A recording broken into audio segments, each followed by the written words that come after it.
বিসমিল্লাহ আলহামদুলিল্লাহ ওয়াসসালাতু ওয়াসসালামু আলা রাসূলিল্লাহ ওয়া বাদ।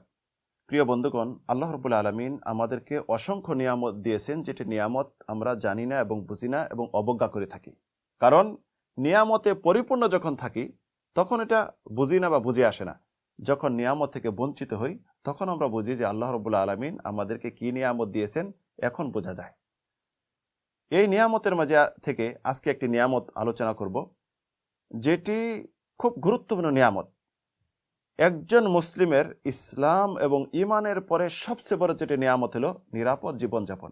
রাসূল সাল্লাল্লাহু আলাইহি সাল্লাম বলেছেন, যে হাদিস ইমাম তিরমিজি বর্ণনা করেছেন উবাইদুল্লাহ ইবনে মিহসান আল খুতামি রাদিয়াল্লাহু আনহু থেকে, মান আসবাহা মিনকুম আমিনান ফি সিরবি, তোমাদের মাঝে যে ব্যক্তি তার ফ্যামিলির নিকট তার বাসস্থানে নিরাপদে সকাল করলো, সকাল হলো সে নিরাপদে থাকলো, মুআফান ফি জাসাদিহি, এবং শারীরিক সে সুস্থতা জীবনযাপন করলো, শারীরিক সুস্থতা পেল, ইনদাহু কুতু ইয়াউমিহি, তার নিকট ওই দিনের খাবার রয়েছে, ফাকাআন্নামা হিজাত লাহু দুনিয়া, তাকে যেন দুনিয়ার সব কিছু আল্লাহ দিয়ে দিয়েছেন। সুবহানাল্লাহ।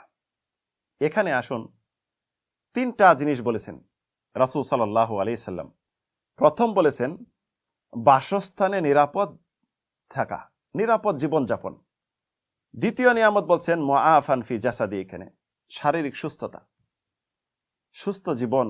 যখন সুস্থ থাকি তখন অবজ্ঞা করি, যখন অসুস্থ হয় তখন বোঝা যায় সুস্থতার কি মর্যাদা।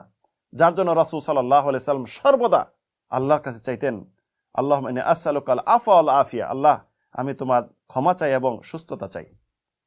যেটি আমরা অবজ্ঞা করে থাকি। রাসূল বলেছেন নি'মাতানি মাকবুনুন ফীহিমা কাসীরুন নাস আসিহাতু ওয়াল ফিরাক, দুইটি নিয়ামত আল্লাহ রাব্বুল আলামিন যেটা সর্বদা মানুষ অবজ্ঞা করে থাকে, তার মধ্যে হলো একটি বলছেন সুস্থ জীবনযাপন, সুস্থতা, যেটি আমরা অবজ্ঞা করে থাকি। অন্যত্র রাসূল বলেছেন ইগতানিম খামসান ক্বাবলা আন খামসিন, পাঁচটা জিনিস আসার পূর্বে তোমরা পাঁচটা জিনিসকে আল্লাহর নিয়ামত মনে করো। সেখানে বলছেন আসিহাতুকা ক্বাবলা সাকামি, তোমার সুস্থ জীবন যাপন, সুস্থতাকে তুমি নিয়ামত মনে করো অসুস্থ আসার পূর্বেই। তাই দ্বিতীয় এখানে বলেছেন হাদিসে যে সুস্থ জীবন।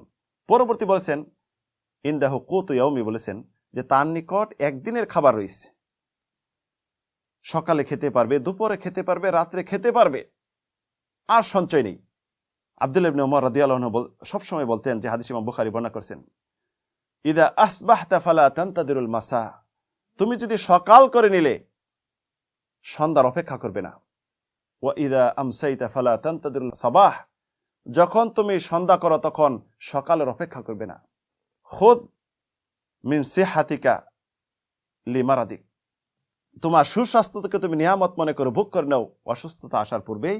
খুদ মিন হায়াতিকা লিমাউতিক, এবং তোমার এই জীবনযাপন, এই জীবন যে হায়াতকে তুমি নিয়ামত মনে করো, পরকালে সঞ্চয় অর্জন করে নেও নিয়ামত মনে করে মৃত্যু আসার পূর্বেই। তাই আসুন, আল্লাহর যে একটি নিয়ামত, এই নিয়ামতকে সঠিকভাবে ভোগ করা আমাদের উচিত, এবং যা আম্মাকে দিয়েছে সেটাইকে গ্রহণ করা উচিত। আল্লাহ নিয়ামত গ্রহণ করে এটা খুশি হওয়া উচিত। কিন্তু আমরা কি করি?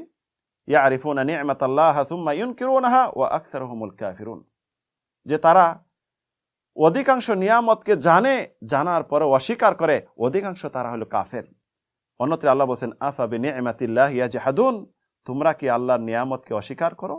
শেষ যেটি আলোচনা করব ওই হাদিসটুকু, যে হাদিসটি আব্দুল্লাহ ইবনে আমর ইবনে আস থেকে বর্ণিত। এক ব্যক্তি তাকে বললেন আলাসনা মিনাল ফুকারা আল মুহাজিরিন, আমরা কি মুহাজিরদের মধ্যে নিঃস্ব না? একজন মুহাজির এসে আব্দুল্লাহ ইবনে আমর ইবনে আসকে বললেন।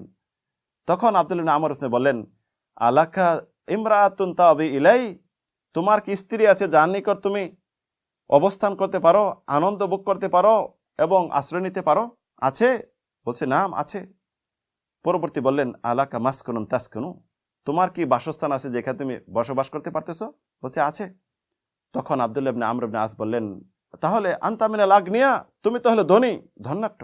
তখন ওই ব্যক্তি বলল ফা ইন্নালি খাদিমুন, আমার তো একটি চাকর আছে। তখন আব্দুল্লাহ ইবনে আমর বললেন আনতা মিনাল মুলুক, তাহলে তুমি বাদশাহ। ইবাদত করি আল্লাহ রাব্বুল আলামিনের, পরকালের পথে সঞ্চয় করি।